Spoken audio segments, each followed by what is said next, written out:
C'est un petit coin de forêt où les bûcherons sont hauts comme 3 pommes. Ici, les spaghettis sont les meilleurs du monde. Pas besoin de permission pour grimper aux arbres. L'école au milieu des bois, une tradition au Danemark. 2 maternelles sur 10 font classe dans la forêt. Est-ce un exemple à suivre? Dans cette école des bois, on déchiffre l'alphabet comme chez nous. Clara, montre-moi le A, s'il te plaît. Et il y a surtout la nature. 9 heures. Les lutins sont déjà à pied d'œuvre. Et voici leur chef, le directeur de l'école. Ça bosse ici. C'est une vraie scierie. On enlève l'écorce, c'est pour réparer le bac à sable. Pour ça, Willum, 5 ans, a un outil redoutable. Et pour l'utiliser, il n'a reçu qu'une seule consigne. On m'a dit, fais attention à pas te faire mal. Pour obtenir ce couteau, il a su gagner la confiance de son instituteur. Ils doivent apprendre à se servir du couteau. C'est tout un apprentissage.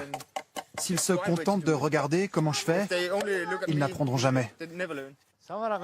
Tenez, voilà des outils. Prenez celui qui vous convient. Ici, plus on prouve qu'on est adroit, plus on a accès à des outils de grands. Et attention les doigts. Prévenir le danger. Apprendre la confiance en soi. Pour ça, la forêt est un terrain de jeu idéal. Des parents, pas plus inquiets de savoir leurs enfants dehors tout l'hiver. Mais l'hiver dehors, il fait froid. Oui, mais on les habille. Et quand il pleut? Bah, on met des vêtements de pluie. C'est pas un problème. L'école dans la nature. Une idée de la pédagogue Ella Flatau dans les années 50. Les femmes se mettent à travailler. Elles ne gardent plus les enfants à la maison. Les écoles saturent. La forêt, c'est la solution pour accueillir plus d'élèves. Des maternelles comme celle-ci, le Danemark en compte plus de 700. Et même les villes s'y mettent, comme ici, à Copenhague. La toilette du soir, pas du luxe pour Vilma. Elle va à l'école de la forêt. Pour cette famille, c'est une question de bon air.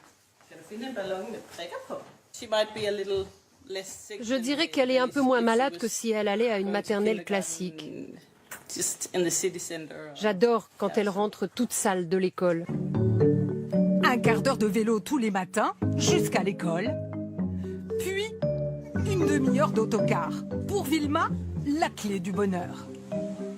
Elisabeth Kaiser a enseigné pendant 12 ans au CP. Elle a vu ce que l'école de la forêt apporte aux enfants. Ici, on développe l'imagination. Et cela fait des élèves plus indépendants, capables de travailler tout seuls. Et le concept s'exporte des maternelles à la danoise, en pleine nature comme celle-ci. Il y en a aujourd'hui en Allemagne et jusqu'en Australie. Ce n'est peut-être qu'un début.